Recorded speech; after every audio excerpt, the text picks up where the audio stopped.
아, 사랑하는 우리 경주 생명샘 교회 모든 성도 여러분들, 한 주간도 잘 지내셨죠?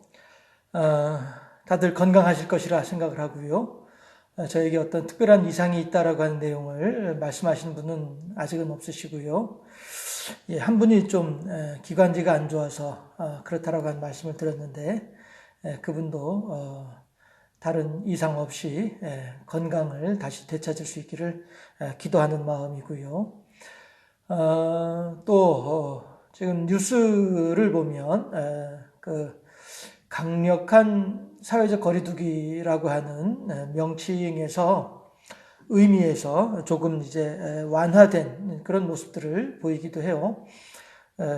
지금 제가 지금 그 강의하고 있는 학교에서도 5월 4일부터는 대면 수업을 하도록 하는 것으로 현재까지는 그렇게 결정이 되어져 있어요. 네. 그동안은 계속 이제 비대면 온라인 수업을 했었거든요. 이렇게 사회적으로 그 사회적 거리두기가 이렇게 완화되고 있는 그런 모습이라서 우리 교회도 이제 그런 측면에서 모이는 그런 예배를 해도 어느 정도는 무방하지 않을까 생각을 하긴 합니다만은 그래도 어쨌든 아직 최종 결정은 좀 더 있어 보고요.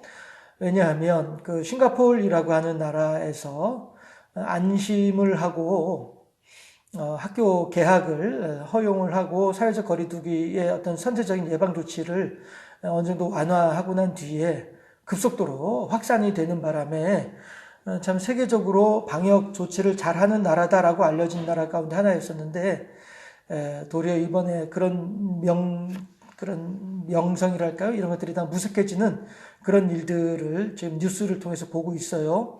해서 우리나라도 아직은 좀 조심스럽지 않나 하는 생각을 해보게 됩니다. 어쨌든 좀 더 추이를 봐서 상황이 어떻게 진행되는지를 봐서 우리 교회도 다시 모이는 예배를 시작할지에 대한 내용들을 생각을 해보고요. 그러나 어쨌든 현재까지로 봐서는 5월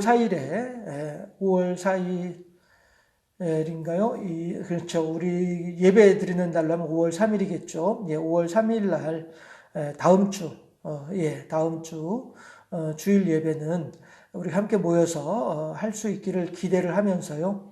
예, 혹시 뭐 또, 필요한 내용들은 제가 여러분들한테 단체 문자로 이렇게 공지하는 것으로 하고요. 여러분들께서도 기도 많이 하시면서 이 코로나 상황이 속히 종식될 수 있기를 거듭 말씀드리지만 만약에 어떤 정권에 의해서 교회를 탄압하고자 하는 목적으로 모이는 예배를 못하게 했다고 한다면 그것은 우리가 목숨을 걸고라도 싸워야만 할 내용이지요. 세상의 권력이 하나님께 드리는 예배를 방해할 수는 없습니다. 그것은 헌법에도 명시되어 있거든요. 예배 방해죄라고 하는 헌법에도 명시되어 있는 보장받고 있는 행위가 하나님을 향한 예배입니다. 그러나 이번 상황은 사람이 못하게 하는 것은 아니죠. 코로나라고 하는 병균이 우리들을 하여금 예배를 방해하고 있는 상황입니다. 그러니 사람과의 대적이라고 한다면 당연히 우리가 맞서 싸워야 할 일이지만 이 코로나는 사람이 아니다 보니 할 수 있는 방법은 우리가 거리두기밖에는 없더라 하는 것입니다. 그런 측면에서 도리어 성숙한 그리스도인으로서 함께 사는 공동 생활을 위한 지혜로운 방안으로 우리가 모이는 예배를 잠시 쉬고 있는 상황인데 그럼에도 불구하고 우리가 속히 모여서 함께 예배할 수 있기를 소망하는 것이기도 하지요. 네.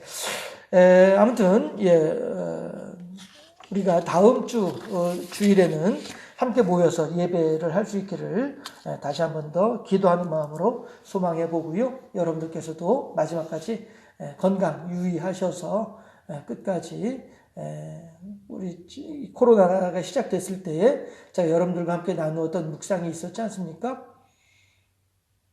애굽에 10가지 재앙이 내릴 때에 이스라엘 백성들이, 히브리 사람들이 거주하고 있었던 고센 지방에는 재앙이 내리지 않았어요.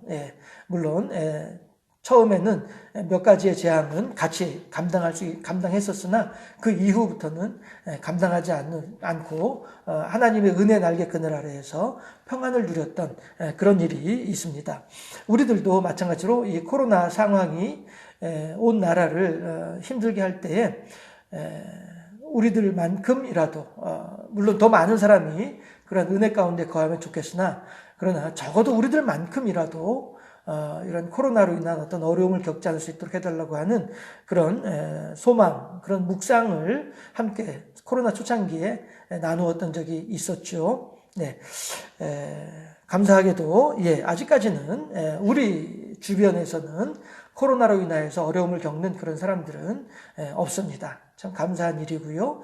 또 이렇게 속히 비교적 안정적으로 종식될 수 있다라고 하는 것을 보더라도 더욱더 감사한 일이기도 하고요. 우리보다 늦게 본격적으로 시작한 나라들도 우리나라보다 훨씬 더 많은 심각한 그런 상황을 맞이하는 걸 보고 있으면서 참 우리나라는 감사하다. 참 우리나라에 있어서 참 감사하다. 이런 생각을 한 번 더 해보게 되고요. 또 하나님의 은혜가 우리들에게 너무나도 크게 감사하다. 이런 생각을 한 번 더 해보게 됩니다. 모쪼록 마지막까지 다들 건강하게 지내시고요. 함께 모이는 예배로 반갑게 얼굴을 마주할 때 더욱더 큰 기쁨으로 하나님을 기쁘시게 하고 영화롭게 하는 아름다운 모임으로 공동체로 세워지는 우리 모두가 됐으면 좋겠다 하는 생각을 한 번 더 해보게 됩니다.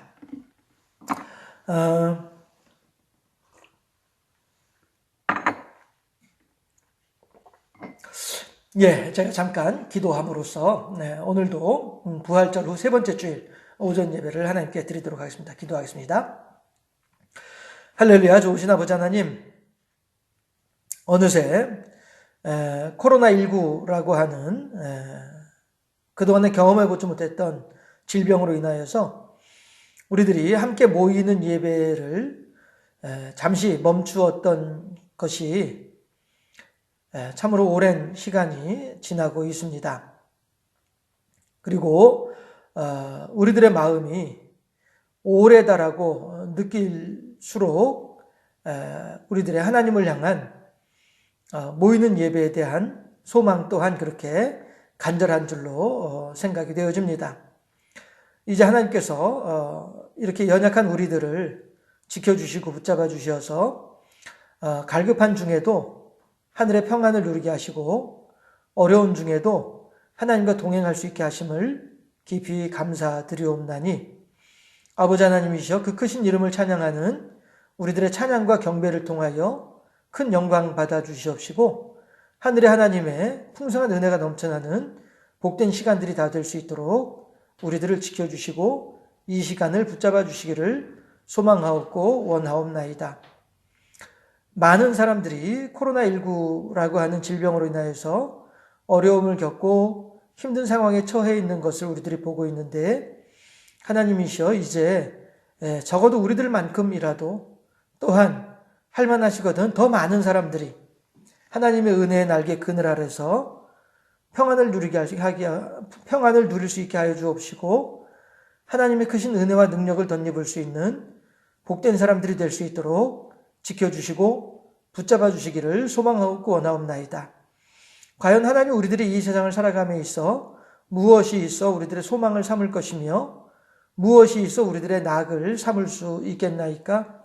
오직 하나님께서 챙겨주시지 아니하시고 하나님께서 세워주시지 아니하시고 하나님께서 지켜주시지 아니하면 그 어떠한 것도 의미가 없음을 우리들은 잘 알고 있사오매 우리들이 오늘날 누리고 있는 이만큼의 평안조차도 하나님의 크신 은혜와 사랑의 결과요 증거인 줄로 믿사와 더욱더 하나님께 경배하고 찬양하오니 우리들 아름다운 신앙 고백을 기쁘게 흠양하여 주옵시고 주님 오시는 그날까지 혹은 주님을 만나 뵈러 간 그날까지 날마다 하나님과 동행하며 복된 걸음을 걸어가며 하나님을 기쁘시게 하는 아름다운 인생의 주인공들이 다 될 수 있도록 우리 모두를 지켜주시고 붙잡아 주시고 인도하여 주시기를 소망하고 원하옵나이다. 이제 이 나라에 그나마 이만큼의 평안을 허락하시고 그나마 이 정도의 안정감을 허락하신 하나님께 감사드리옵나니 이 모든 것이 하나님의 크신 은혜와 사랑인 줄로 알아 더욱더 하나님을 기쁘시게 하는 이 나라 이민족이 될 수 있도록 하시고 더욱더 하나님의 이름 앞에 무릎을 꿇을 수 있는 경배할 줄 아는 지혜로운 이 백성들이 다 될 수 있도록 인도하여 주시사 하나님의 공의가 하수같이 하나님의 정의가 물같이 흐르는 복되고 아름다운 나라가 되게 하시옵시고 어떠한 의미의 불공평이라 어떠한 의미의 불공정이나 어떠한 의미의 사특함이라도 다 사라지는 나라가 되게 하시옵시고 오직 하나님의 이름으로 생명과 평안이 넘쳐나고 모든 사람들과 더불어 사랑과 화목이 넘쳐나는 복된 나라가 될 수 있도록 하나님이시여 지켜주시고 붙잡으시고 인도하여 주시기를 소망하고 원하옵나이다. 이제 이 나라에 더욱더 하나님을 향한 경배와 찬양의 목소리가 넘쳐나는 복된 나라가 될 수 있도록 인도하시옵시고 오직 하나님을 경배하는 사람들의 모임만이 아름답게 울려 퍼지는 귀한 나라가 될 수 있도록 복음의 물결이 편만케 되어진 나라가 될 수 있도록 하나님께서 함께 하시고 인도하시고 역사하여 주시기를 소망하고 원하옵나이다. 많은 사람들이 힘들어하고 어려운 일들을 겪고 있습니다. 하나님께서 각자의 자리에 있는 사람들에게 지혜를 더하시고 명철을 더하셔서 자기가 가지고 있는 권한으로 더욱더 많은 사람들에게 평안을 끼칠 수 있는 역할을 잘 감당하는 자들이 될 수 있도록 인도하여 주옵시고 그 권세가 몇몇의 사리사욕을 위하여 사용되는 권세가 결코 아니라 하나님의 공의와 정의를 위해서 사용되어지는 복된 권세가 될 수 있도록 지켜주시옵시기를 소망하고 원하옵나이다. 과연 그 자리에 앉아 그 권세를 누리는 자들이 하나님에 대한 신앙의 유무를 떠나서 하나님께서는 이 세상 모든 이들을 주장하시고 하나님의 뜻에 합당하게 다스려서 사용하시는 하나님이신 줄로 믿사오니 아버지 하나님이시여 그 모든 맡은 자들에게 지혜를 더하시고 명철을 더하셔서 오늘 나의 결정이 몇몇의 욕심을 위한 결정이 결코 되어지지 말게 하시옵시고 오직 나라와 민족을 위하여서 결정하는 자들이 되게 하시옵시고 그로 인하여서 더욱더 많은 은택이 더욱더 많은 사람들에게 골고루 전달되어지는데 온전히 쓰임받는 사람들이 될 수 있도록 이 나라의 모든 집행하는 자들을 지켜주시고 붙잡아 주시기를 소망하옵나이다. 이제 아버지 하나님, 우리 교회에 여러 지체들이 있어 그들 각자의 소식을 듣고 있는데 아버지 하나님께서 이러한 가운데에도 평안을 더하시고 이러한 가운데에도 은혜를 더하시니 참으로 감사합니다. 먼 곳에 있어 어찌할 수 없이 교회만을 바라보며 안타까워하는 연약한 심령도 있사옵고 또한 마음은 원이로되 육신의 연약함으로 인하여서 여러 가지 얽어매인 것들을 해결하지 못하고 있는 그러한 안타까운 심령들도 하나님께서는 잘 알고 계신 줄로 믿습니다. 또한 그 마음 가운데 미망으로 인하여 어디가 길이요 진리요 생명인지에 대한 아직은 확신을 갖지 못하여 하나님 앞에 나오지 못하는 그런 연약한 심령들도 있음을 주님께서는 잘 알고 계신 줄로 믿사오니 아버지 하나님이시여 이제 우리 모두에게 평안을 더하시고 평강을 더하여 주시기를 소망하옵고 원하옵나이다. 과연 어찌 살아야 할지 막막한 가운데 있는 지체들을 주님께서 긍휼히 여겨 주옵시고 그들에게 생명의 새로운 길을 가르쳐 주시고 보여주시고 인도하여 주시어서 하나님과 더불어 생명 안에 왕노릇하는 복된 인생들이 다 될 수 있도록 지켜주시고 붙잡아 주시기를 소망하옵고 원하옵나이다. 허탄한 욕심으로 말미암아 하나님을 향한 경배보다 육신의 정욕을 따라가는 연약한 심령들을 주님께서 불쌍히 여겨주시사 세상 허탄한 것들을 다 내려놓고 오직 영원한 생명을 향하여 일로 매진하는 지혜로운 하나님의 사람들이 될 수 있도록 지켜주시고 붙잡아 주시기를 소망하옵고 원하옵나이다. 그 마음 가운데 간절한 소망을 가지고 하나님을 향하여 간곡하게 열심히 기도하는 지체들도 있사오니 하나님이시여 그들의 마음 가운데 시원함을 허락하여 주옵시고 그들의 심령 가운데 평강을 더하여 주시며 나의 기도가 응답되어지는 현장을 목도하는 복된 인생들이 다 될 수 있도록 하여 주시사 더욱더 크고도 더욱더 진실하게 하나님을 경배하고 찬양하는 아름다운 신앙의 사람으로 한층 더 성숙되어질 수 있도록 인도하시고 역사하여 주시기를 소망하고 원하옵나이다. 좋으신 아버지 하나님, 부활절 세 번째 주일을 맞아서 사도행전의 말씀으로 함께 하나님의 뜻이 어떠한지에 대하여 살펴보고자 합니다. 우리들 각자에게 지혜를 더하시고 명철을 더하시어서 비록 영상이나마 예배에 동참하는 모든 이들의 심령 가운데 성령께서 함께하여 주시사 그들 또한 설교하는 말씀을 전하는 자가 깨닫고 경험한 하나님의 은혜를 그들도 함께 깨달을 수 있게 하시고 함께 경험할 수 있도록 하여 주시사 말씀을 전하는 자와 말씀을 듣는 이가 모두가 다 한 가지로 하나님을 기쁘시게 하는 복된 인생들이 되게 하시고 아름다운 공동체로 세워질 수 있도록 인도하여 주시사 더욱더 하나님을 기쁘시게 하는 일을 위하여서 수고하고 헌신하는 지혜로운 하나님의 사람들이 될 수 있도록 지켜주시고 붙잡아 주시기를 소망하고 원하옵나이다. 오직 성령께서 함께하여 주시사 우리들의 심령을 주장하여 주시고 오직 한 분 하나님만을 향하여 영광 돌려드리는 하나님의 은혜에 충만함을 덧입는 복된 시간이 될 수 있도록 인도하여 주시기를 소망하옵고 우리 구주 예수 그리스도 이름으로 기도하옵나이다. 아멘.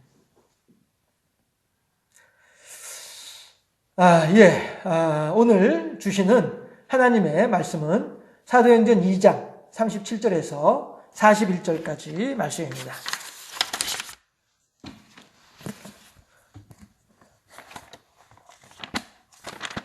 사도행전 2장 37절에서 41절까지 말씀을 제가 봉독해 드리도록 하겠습니다. 그들이 이 말을 듣고 마음에 찔려 베드로와 다른 사도들에게 물어 이르되 형제들아 우리가 어찌할꼬 하거늘 베드로가 이르되 너희가 회개하여 각각 예수 그리스도 이름으로 세례를 받고 죄 사함을 받으라. 그리하면 성령의 선물을 받으리니 이 약속은 너희와 너희 자녀와 모든 먼데 사람 곧 주 우리 하나님이 얼마든지 부르시는 자들에게 하신 것이라 하고 또 여러 말로 확증하며 권하여 이르되 너희가 이 패역한 세대에서 구원을 받으라 하니 그 말을 받은 사람들은 세례를 받음에 그날에 신도의 수가 3,000이나 더하더라. 아멘.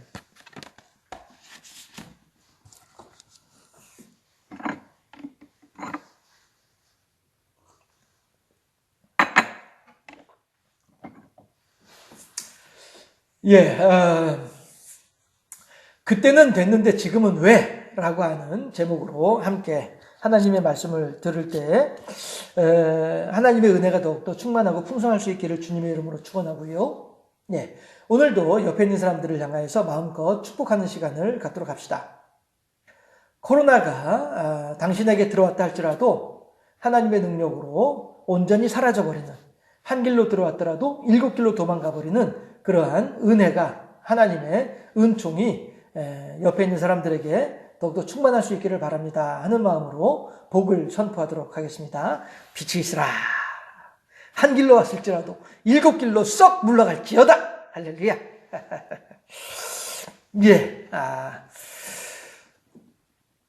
말씀드렸다시피 그때는 됐는데 지금은 왜? 라고 하는 의문형입니다. 네. 사도행전 2장 말씀으로 함께 하나님의 은혜를 나눌 수 있기를 바라고요. 네. 오늘은 부활절 셋째 주일입니다. 이 부활절 셋째 주일에 우리들이 함께 하나님의 말씀을 생각해 볼 본문은 사도행전 말씀이고요. 오늘 본문은 정확히 말하면, 보다 더 자세하게 말하면, 오순절 성령 강림 이후의 상황이에요. 예. 해서 여러분들, 성령 강림이라고 하는 것이 무엇입니까? 예수님께서 부활하신 이후에 50일 만에 이 땅에 맥추절을 지나고서, 초실절을 지나고 50일 만에 맞이하는 절기가 맥추절이죠. 네.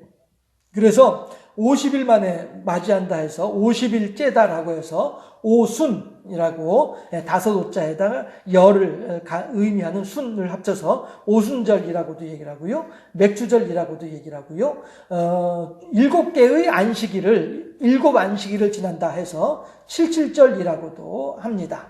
예. 해서 이 오순절에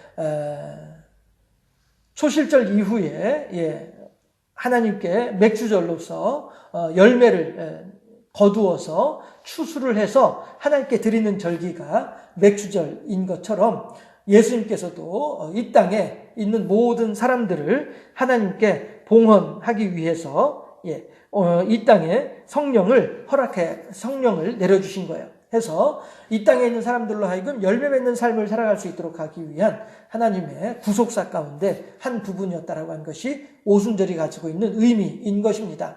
이제 오순절 성령을 받은 우리들은 모두가 다 하나님께 드려지는 열매로서의 삶을 살아가야만 하는 것이죠. 우리들은 우리들의 속에 있는 하나님을 향한 신앙으로 오순절 성령께서 허락하시는 지혜와 명철로 우리들의 삶을 통해서 하나님께 열매를 맺어드리는 그런 인생을 살아가야 되는 의무가 오순절을 통해서 우리들에게 부여되어졌다. 이렇게도 오순절의 의미를 생각을 해볼 수가 있습니다. 그런 측면에서 오늘 본문을 살펴보게 되면은요, 마가의 다락방에 120문도와 더불어서 11명의 사도들이 모여서 열심히 기도를 하고 있었습니다. 그러다가 오순절이 돼서 성령이 임하니까 이 사람들이 요즘 하는 말로 방언이 터지는 것이죠. 그래서 다들 성령에 충만해져서 열광적으로 그렇게 기도를 하는 거예요. 그런데 기도를 할 때에도 어떻게 기도를 하느냐 하면은 방언이라고 하는 것이 뭡니까? 그 지역의 말, 그러니까 우리나라로 말을 하면은 한국말은 방언이 아니죠. 우리나라로 기준으로 보았을 때에 한국인으로 보았을 때에 일본어가 방언이고 중국어가 방언이고 러시아어가 방언이고 아랍에서 사용하는 중동에서 사용하고 있는 그 언어가 방언이고 말이죠. 영어가 방언이고 스페인어가 방언이 되는 것이죠. 이렇게 이스라엘 사람들이, 히브리 사람들이 오순절 성령 강림절에 성령을 받고서 방언을 하는 거예요. 그러니까 이스라엘 사람들 중심으로 방언을 하게 되면 옆에 있는 다양한 나라들, 다양한 지역들, 오늘 성경에 보게 되면은 이런 말들이 있죠. 몇 절이냐면은요.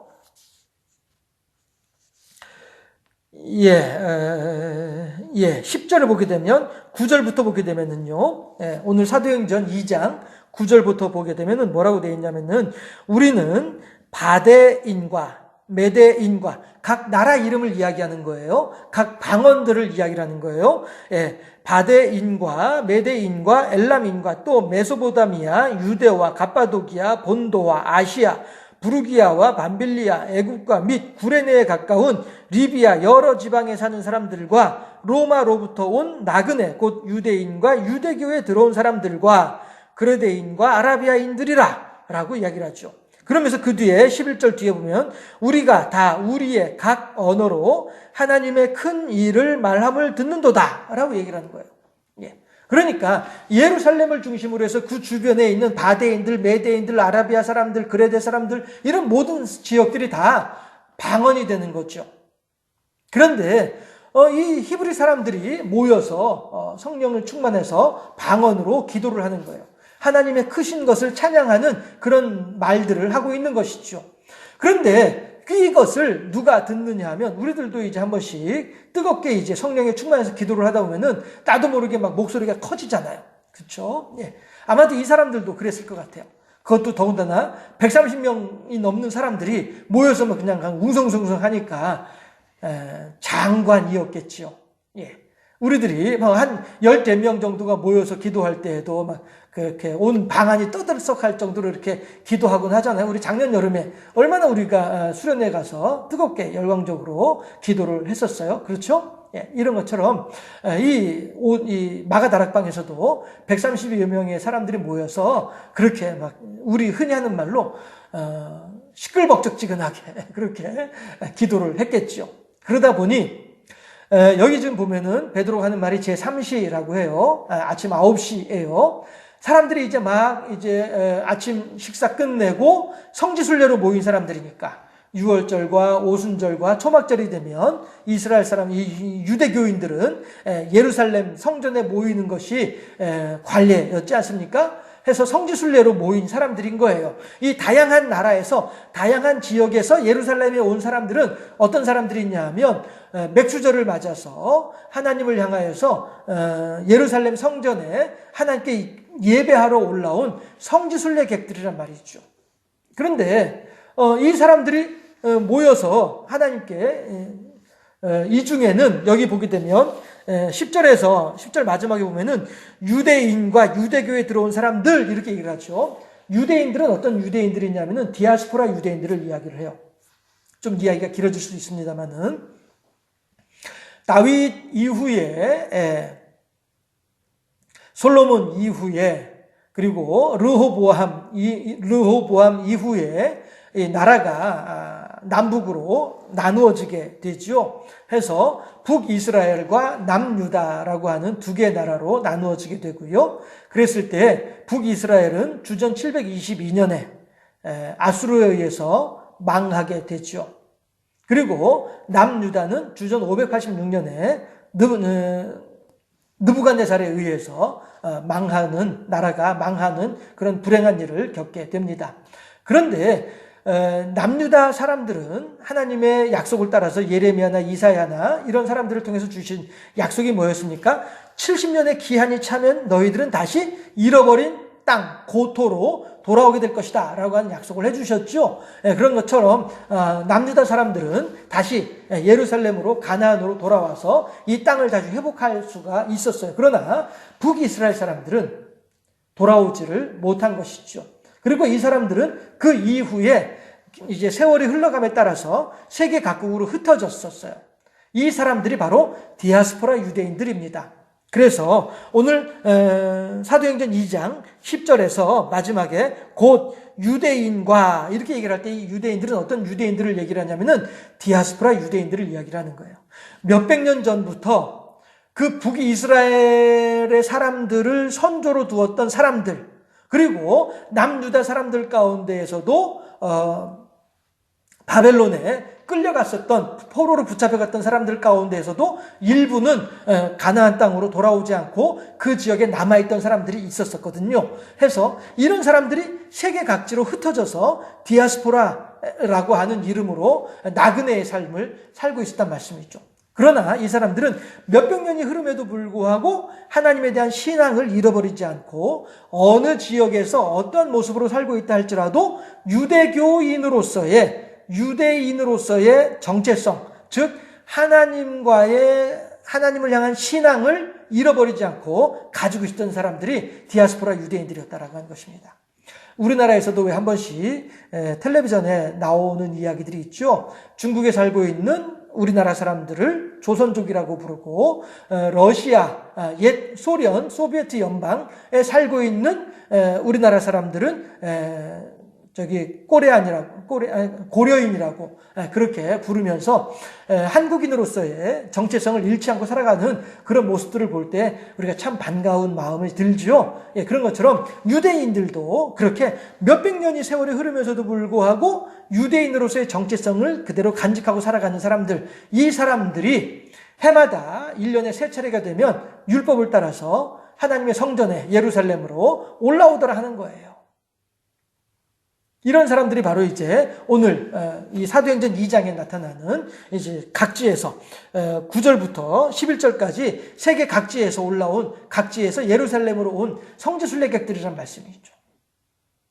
그런데 이 성지순례객들이 이제 아침 먹고서 9시가 돼가지고 성전에 들어가서 예배하기 위해서, 하나님께 배우기 위해서 이제 이렇게 다들 이제 분주히 움직이는 중인데 막 그렇게 이제 방언으로 각자 자기의 나라의 말로 기도하는 소리를 듣는 거예요. 그러니 아니 우리 동네에 사는 사람이 여기 좀 와 있나 보다, 누가 와 있나 하고서 궁금해서 오는 것이죠. 그 소리를 따라서 오는 것이죠. 그런데 정작 그렇게 우리 동네의 말로 기도하는 사람을 보니까 이 사람은 어떤 사람이에요? 히브리 사람인 거예요. 우리말로 하면은 이 표현이 좀 그렇긴 합니다만은 순 촌놈인 거예요. 우리 하는 말에 촌놈이라고 하는 말을 하게 되면은 어떤 의미가 들어 있습니까? 세상 물정 모르고 가난하고 순진만 하고 뭐 이런 사람들이 이른바 촌놈의 개념이잖아요. 왜 그렇습니까? 세상을 알지 못하기 때문에 그런 거예요. 그저 자그마한 요것만 알고 있기 때문에 그런 거예요.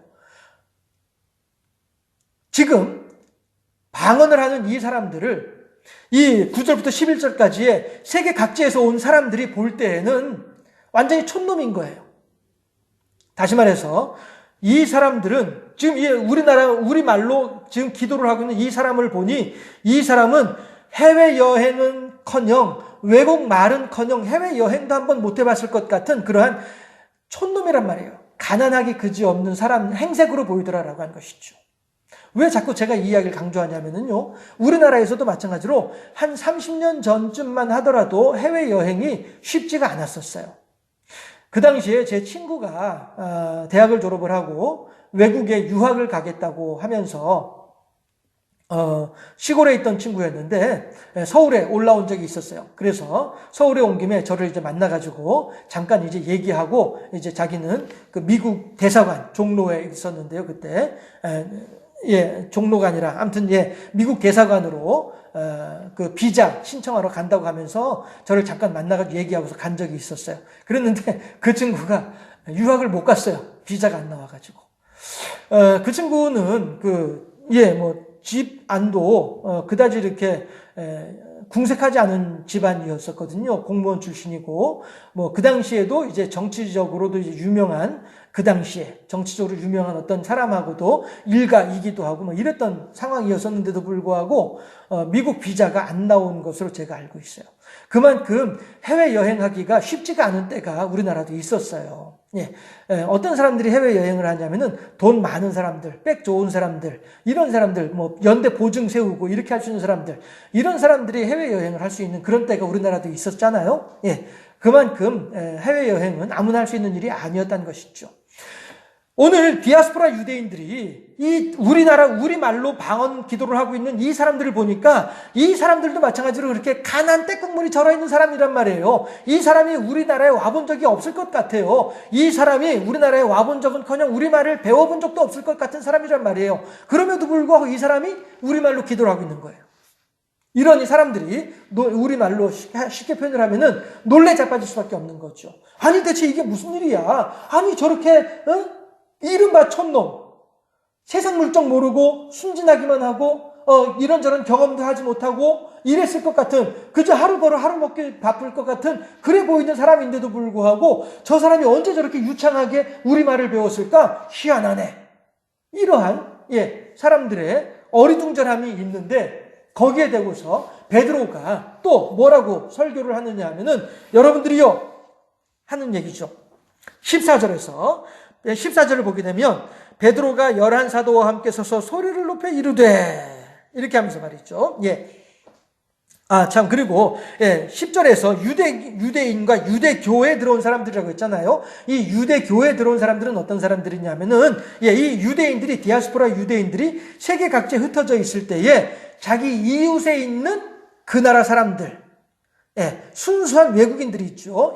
이 사람, 다른 나라 사람들이 있죠. 이 사람들에게 하나님의 말씀을 전해주고, 이 사람들 또한, 그래? 그렇다고 한다면 나도 내가 우리 민족이 섬기던 고유의 신이 있으나 당신을 보니 당신이 섬기는 신을 나도 섬기고 싶소이다 해서 유대교에 들어온 사람들이 있었단 말이죠. 예, 이방인으로서 유대교를 믿게 된 사람들, 예, 이런 사람들이 바로 유대교에서 들어온 사람들이 되는 것이죠. 해서 베드로가 지금 바로 이런 사람들을 향하여서 설교를 하고 있는 거예요. 14절부터 설교를 하기 시작을 하는데 그 내용이 뭐냐 하면 하나님께서 이 땅에 예수님을 보내주셨다. 그런데 너희 하나님의 뜻을 모르는 무지한 자들이 예수님을 죽게 했다.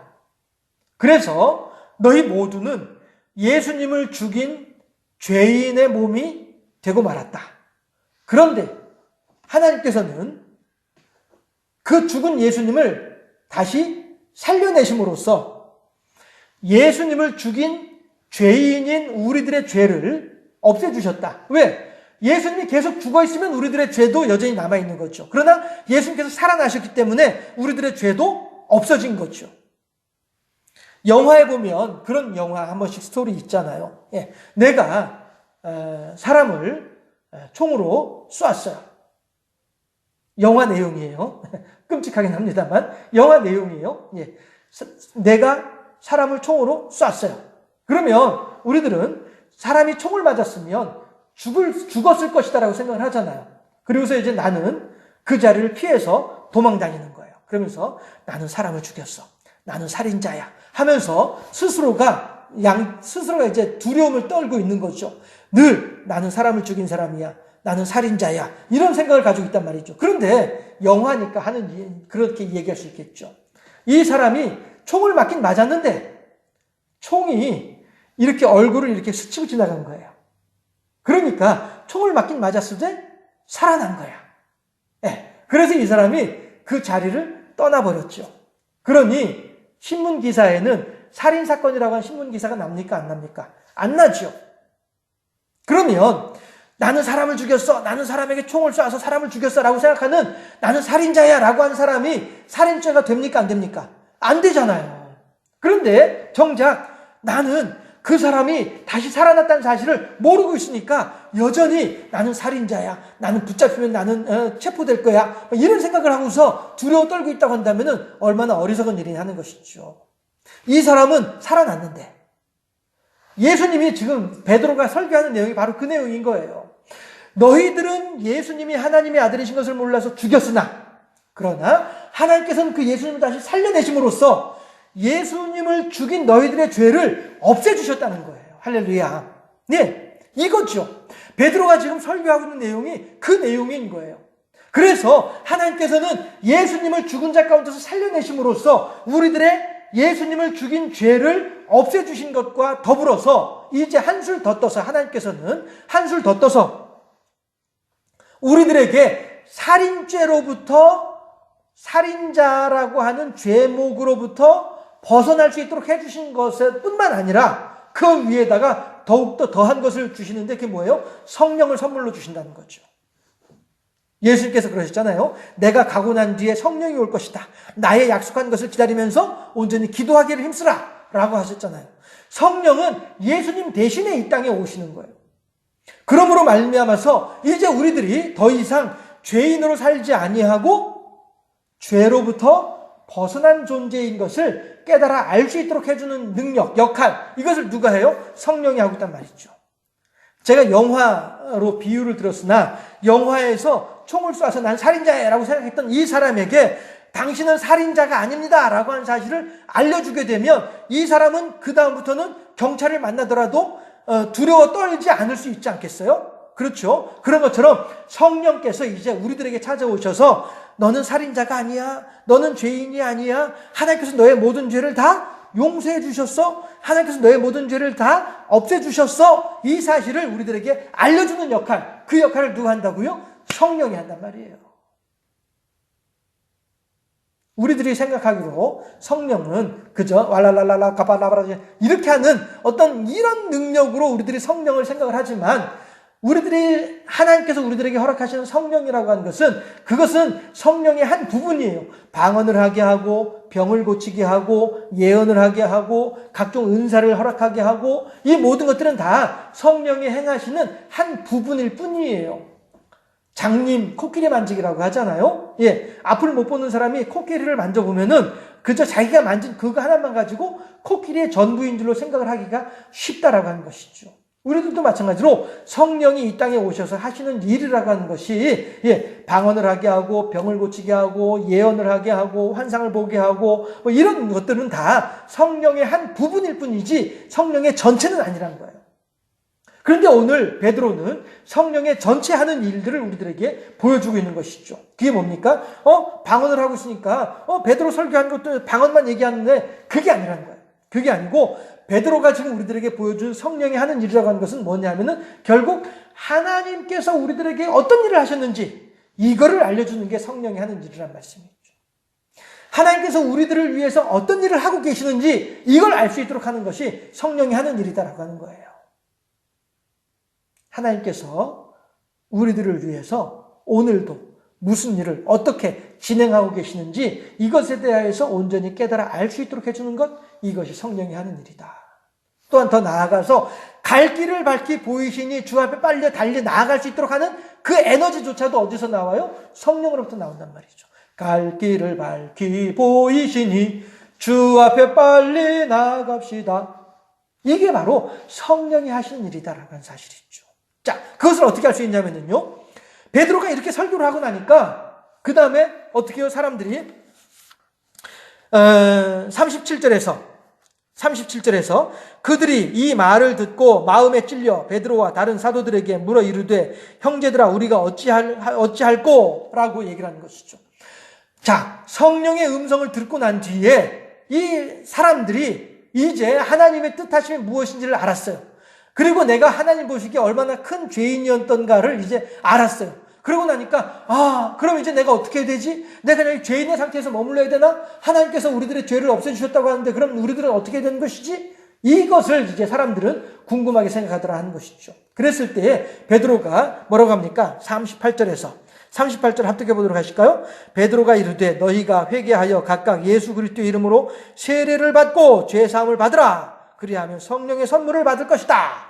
라고 하니 사람들이 너도 나도 세례를 받은 거죠. 그렇게 하고 나니까 마지막에 41절에 보게 되면 그 말을 받은 사람들은 세례를 받음에 이날에 신도의 수가 3,000이나 더하더라. 아멘. 이것이 오늘 본문의 내용입니다. 그런데 여러분들 이 본문을 읽다 보면은 제가 이 본문을 처음에 딱 묵상을 하면서 어떤 생각이 들었냐면은 아이고 좋겠다. 베드로가 한 번 설교해서 3,000명이 전도가 되고 있으니 교인이 3,000명이 늘어나니 아이고 좋겠다. 예, 이 개척교회 열 몇 명 모이는 교회 목사로서 제가 한 번 설교해서 3,000명이 모이게 되면 얼마나 좋을까 이런 생각을 하게 되는 거죠. 그러면서 아이고 나는 왜 그렇게 못할까 이런 생각이 들더라 하는 거예요. 그거는 여러분들도 마찬가지죠. 교인들도 마찬가지로 전도 세미나 같은 거 가면은 그런 경험들 많이 가지고 계실 거예요. 전도 간증 집회 같은 거 듣다 보면은 참여하다 보면은 그런 생각 많이 들 거예요.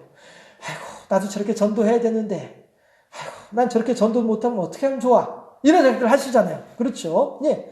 해서 오늘 이 마태복음 사도행전 2장에 있는 이 본문 말씀은 설교하는 목사나 예배를 드리는 교인들이나 모두가 다 마음 편안하게 들을 수 있는 그러한 본문은 아니더라. 뭔가 한쪽에 캥기는 것들이 있더라 라고 하는 것이죠. 그런데 제가 이 본문을 묵상하면서 거기까지 생각이 드는 거예요. 거기까지 생각이 들었다가 왜 저도 전도 세미나 많이 다녀봤거든요. 전도 간증 집회 많이 다녀봤거든요. 그리고 그럴 때마다 느꼈던 감흥들이 저한테 있거든요. 그러다 보니 야 이거 참네. 그때 생각이 나는 거예요. 맞아. 내가 그때 참 그렇게 전도 못해가지고 하나님 죄송스럽고 이랬던 적이 있었는데 이런 생각이 들더란 말씀이에요. 그랬는데 이어서 이 말씀을 묵상을 하다 보니 이어서 어떤 생각이 드냐면은 하나님의 뜻이 그렇게 우리들의 양심을 콕콕 찌르면서 우리들을 괴롭히는 데 있는 것은 아닌데 이런 생각이 드는 거예요. 제가 여러분들한테 한 번씩 말씀드립니다만은 그냥 성경을 읽기 위해서 읽는 성경 봉독 읽기 하고 설교를 하기 위해서 성경을 읽는 거하고는 많이 달라요. 제가 여러 번 말씀드렸죠. 해서 이 사도행전 2장 오순절 마가의 다락방 설교 내용도 뭐 한두 번 읽은 부분이 아님에도 불구하고 이번에도 설교를 위해서 이 본문을 묵상을 하다 보니까 이 본문에서 새로운 것을 제가 볼 수가 있었어요. 그게 뭐냐 하면 베드로의 설교를 들은 이 디아스포라 유대인들이 그리고 유대교인들이 그리고 예루살렘에 살고 있던 사람들이 어떤 생각이 드냐면은 마음에 찔림이 있었더라 하는 것이죠. 여러분들도 마음의 찔림을 가지고 있을 때에 어떤 기분인지 잘 알고 계실 거예요. 힘들잖아요. 괴롭잖아요. 어렵잖아요. 쥐구멍이라도 있으면은 제가 그 구멍으로라도 들어갈 수 있을 것 같은 생각이 들잖아요.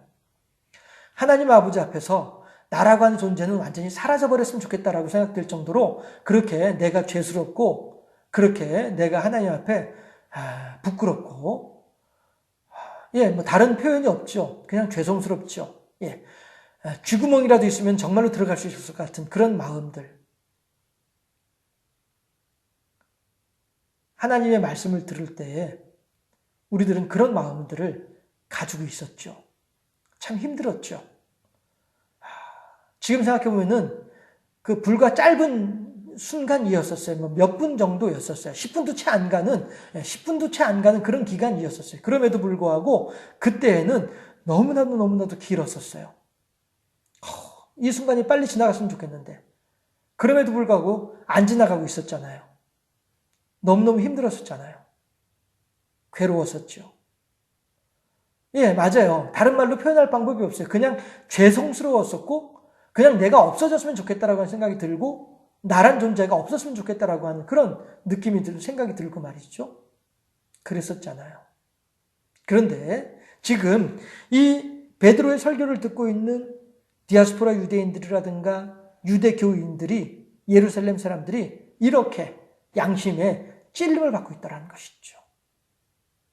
그런데 제가 그렇게 괴로워하고 제가 그렇게 힘들어하고 제가 막 제 바닥에 주저앉아서 무릎 사이에 저의 머리를 막 쑤셔 박는 거예요. 지금의 이 튀어나온 이 베들레헴으로는 그 일이 가능하지 못하지만 그때는 그게 가능했었죠. 제가 날씬했었거든요. 젊었을 때. 그러니 무릎 사이에 제 머리를 막 쳐박아 넣고서 막 몸을 동그랗게 하고 막 몸을 막 구기려고 구기고 싶은 거예요.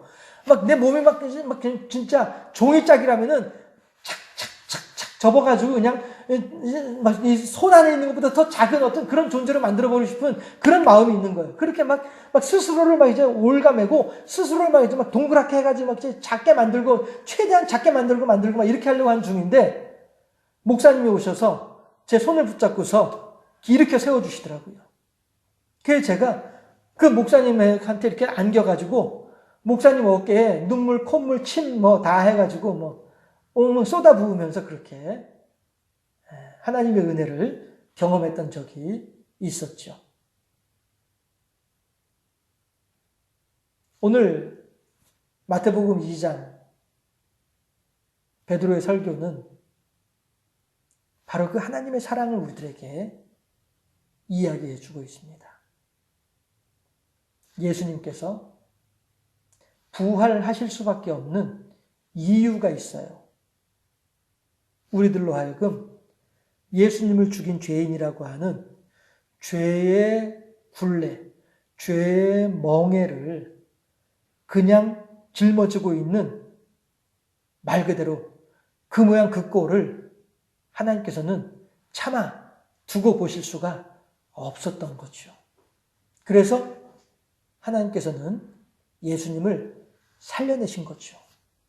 그럼으로써 우리들로 하여금 더 이상 예수 죽인 죄인이라고 하는 굴레를 뒤집어 쓰지 않아도 좋을 수 있도록 새로운 길을 열어주신 거죠. 그게 예수님 부활의 의미이고 목적인 것입니다. 마찬가지로 오늘 새롭게 하나님의 음성을 듣고 우리들이 무슨 짓을 했는지에 대해서 깨달아 알게 된 이 사람들 마찬가지로 양심에 찔려서 어찌할 바를 모르고 있을 때에 하나님께서 마치 목사님이 저의 손을 잡아 일으켜 주셨던 것처럼 하나님께서 지금 이 백성들을 잡아 일으키고 있는 거예요. 그래서 이 사람들은 3,000명이나 되는 사람들이 하나님의 복음을 받아들이고 하나님으로부터 말미암는 새 사람으로 태어날 수 있었던 것이죠. 하나님은 마태복음 2장, 사도행전 2장에서 우리들에게 하시는 말씀은 야, 이 녀석들아, 너희들이 그렇게 죄인이야? 이걸 죄인인 것을 가르쳐 주려고 우리들의 양심의 찔림을, 양심의 가책을 주기 위해서 우리들을 괴롭히려고 이 사도행전 2장 베드로 설교를 우리들에게 주신 것이 아니라는 사실이에요. 도리어 우리들로 하여금 생명과 평안을 누릴 수 있기를 바라는 마음에서 하나님께서는 우리들에게 베드로 설교라고 하는 사도행전 2장 말씀을 허락하셨다라고 하는 사실이죠. 그런데 오늘 제목이 뭐라고요? 그때는 됐는데 지금은 왜? 라고 하는 것입니다.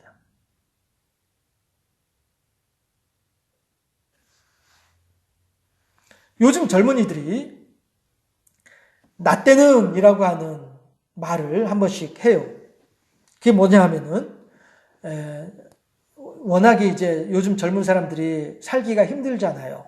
그러다 보니 어른들이 이른바 젊은이들의 입장에서 볼 때에 이른바 꼰대들이 하는 얘기가 야, 나 때는 말이야 이렇게 했는데 왜 넌 그렇게 안 하는 거야? 라고 하면서 젊은이들을 몰아붙인다는 것이죠.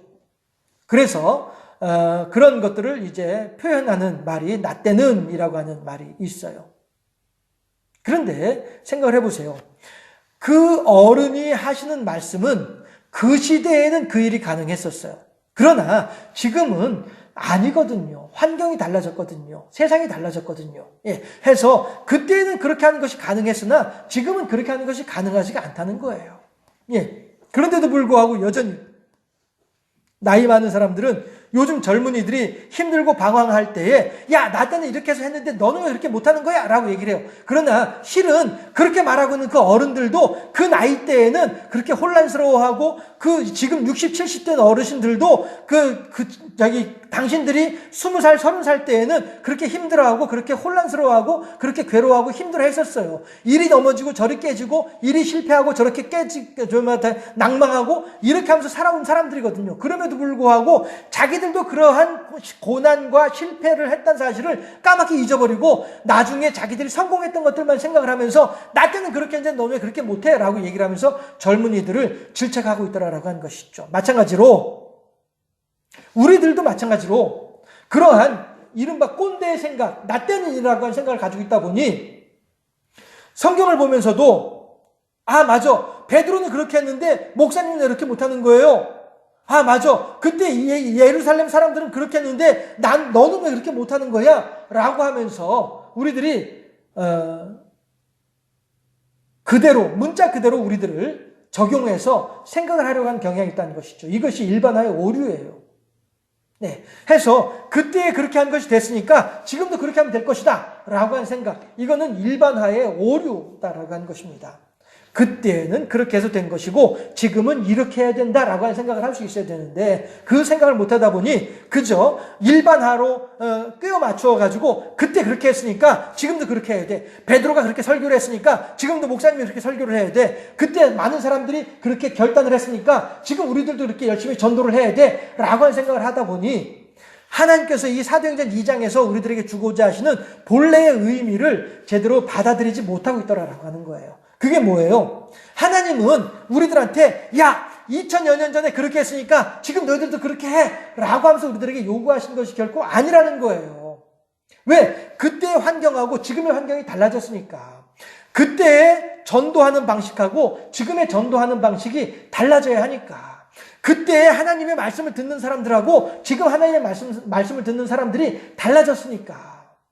그러니 그때와 똑같이 지금도 똑같이 적용하려고 한다면 안 된다는 것이죠. 예, 여기까지 우선 생각을 하고 그럼에도 불구하고 우리들은 지금 전도 집회에 온 게 아니거든요.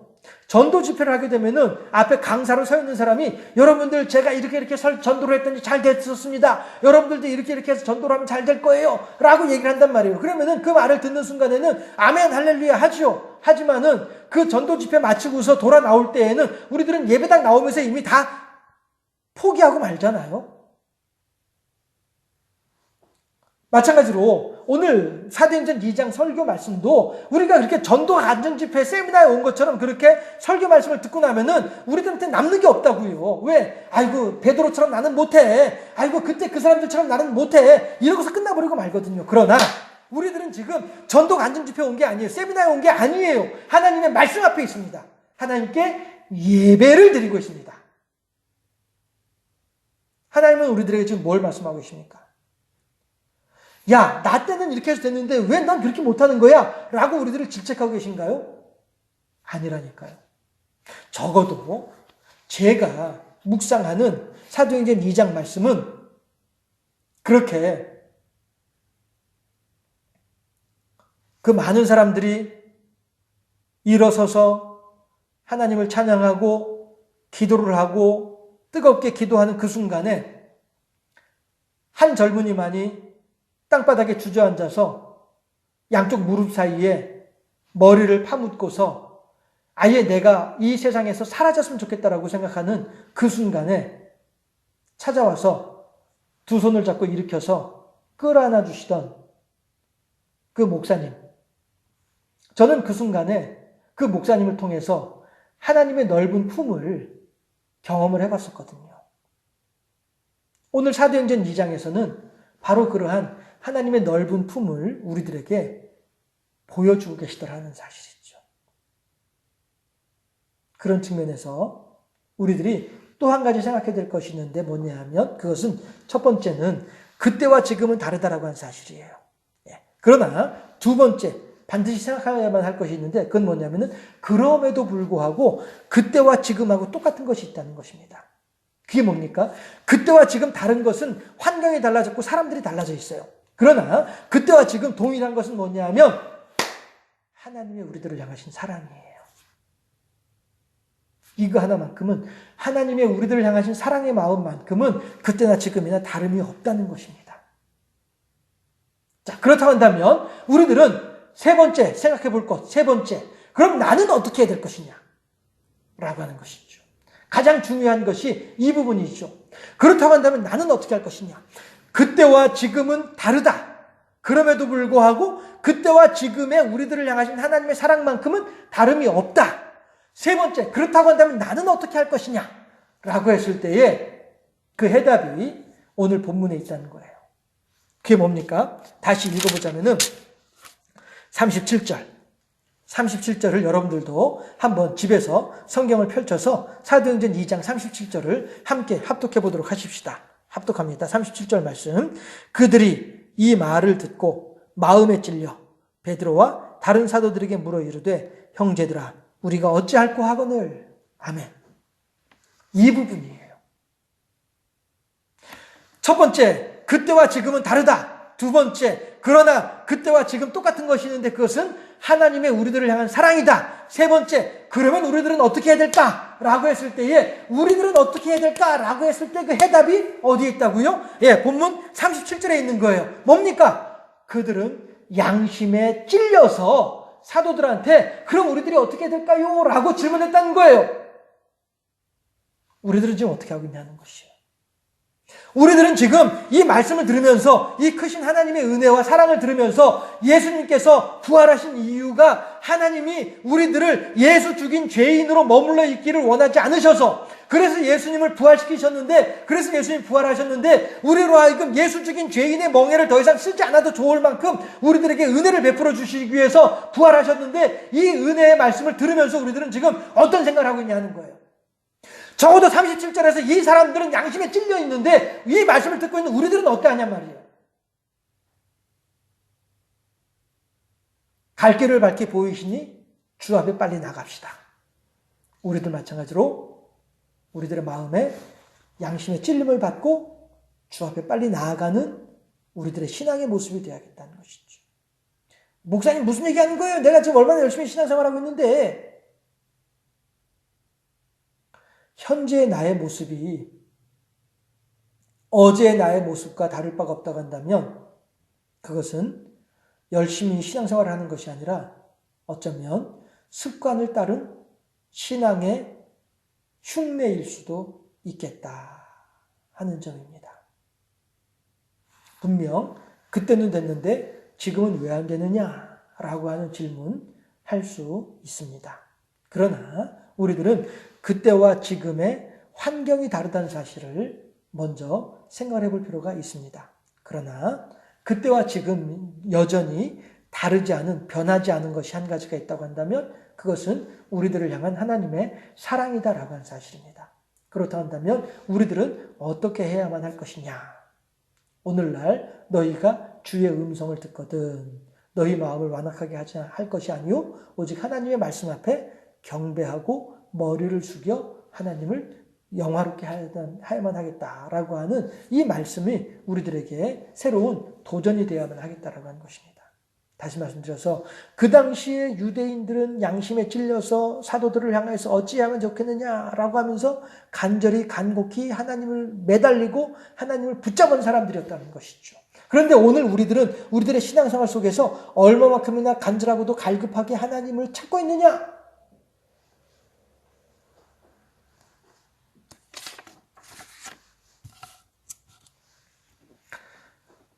시간이 많이 지났습니다만은 한 가지만 더 생각을 해보고 마치도록 하겠습니다.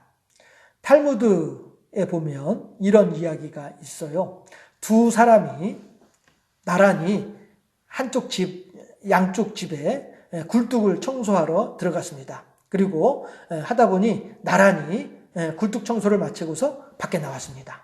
그랬는데 한 사람은 이 일을 아주 깔끔하게 잘해서 얼굴에 하나도 수검댕이 묻지 않고 깨끗하게 얼굴을 하고서 굴뚝 청소를 마치고서 나왔어요. 그런데 나머지 한 사람은 이 일을 막 험하게 했나 봐요. 온 얼굴에 수검댕이가 시커멓게 묻어가지고 그렇게 일을 마치고 나왔습니다. 그러면 탈무드에서는 뭐라고 하냐면은 자 그렇다고 한다면 어떤 사람이 얼굴을 씻었겠느냐라고 질문을 해요. 여러분들한테 한번 질문을 해볼까요? 제가 전에도 했던 질문이었었습니다. 여러분들이라면 누가 얼굴에 세수를 했을 것 같습니까? 아마도 여러분들이 이 자리에 계셨으면 이런저런 대답이 나왔을 터인데 그 중에 어떤 분들은 얼굴이 지저분한 사람이 세수를 했겠지요? 라고 대답을 하는 사람들도 있을 거예요. 그러나 탈무드에서는 뭐라고 대답을 하냐면은 얼굴이 깨끗한 사람이 씻는다라고 얘기를 해요. 왜 그렇겠습니까? 얼굴이 지저분한 사람은 자기 얼굴은 안 보이고 앞에 있는 사람의 얼굴만 보이잖아요. 그런데 앞에 있는 사람이 똑같이 굴뚝 청소를 하고 나왔는데 그 사람의 얼굴이 깨끗한 걸 보니까 아, 저 사람이 깨끗하니까 나도 깨끗하겠거니 생각을 하고서 얼굴이 지저분한 사람은 씻지 않는다는 거예요. 그러나 얼굴이 깨끗한 사람이 지저분한 사람을 보면서 어이구야 저 사람도 나랑 똑같이 굴뚝 청소를 했는데 저 사람 얼굴이 저렇게 지저분한 걸 보니까 내 얼굴도 지저분하겠구나 생각하고서 도리어 얼굴 깨끗한 사람이 가서 씻는다라고 하는 것이 탈무드의 가르침입니다. 이와 비슷한 이야기를 예수님께서도 말씀하셨죠. 가진 자는 더 많이 가지되 없는 자는 있는 것마저도 빼앗길 것이다.